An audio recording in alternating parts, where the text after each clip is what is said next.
Hello बच्चों, let's read the question. The question says metamethoxyphenol is weaker acid than phenol. तो हमें बताना है बच्चों कि ये स्टेटमेंट ट्रू है या फिर फॉल्स है। आइए सबसे पहले बात करते हैं यहाँ पे बच्चों की कॉन्सेप्ट की कॉन्सेप्ट। तो बेसिकली ये क्वेश्चन आया बच्चों एसिडिक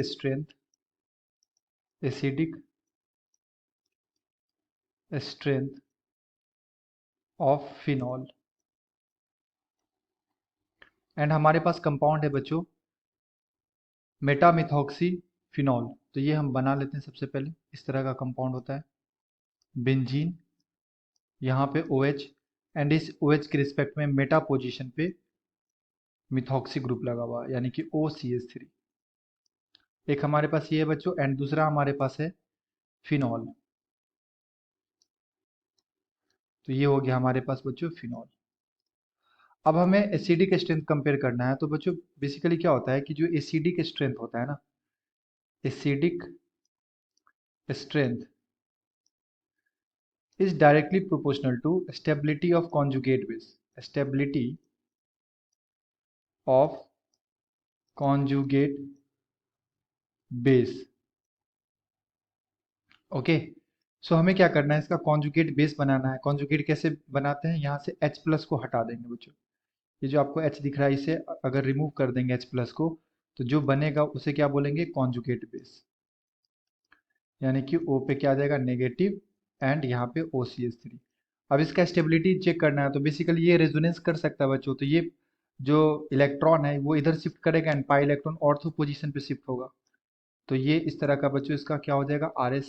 यहाँ पे negative charge, double bond O, and यहाँ पे डबल बॉन्ड यहाँ पे OCH3।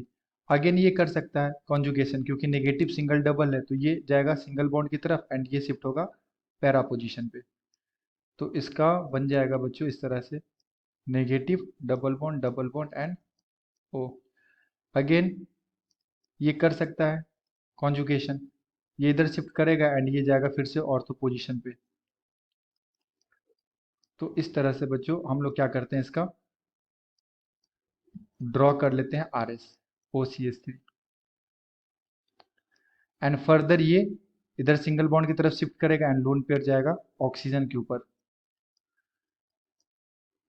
तो बेसिकली जो भी चार्ज था इसके ऊपर बच्चों, ये क्या कर रहा है, रेजोनेंस के थ्रू अपने चार्ज को डीलोकलाइज करके एंड अपने आप को स्टेबल कर रहा है। अगर आप ये स्ट्रक्चर देखो तो बेसिकली जितने भी स्ट्रक्चर हैं कहीं पे मेटा पोजीशन पे इलेक्ट्रॉन डेंसिटी नहीं आया। यहाँ पे देखो ऑर्थो पे आया, यहाँ पे पैरा पे आया एंड यहाँ पे ऑर्थो पे आया, मेटा पोजीशन पे नहीं आया।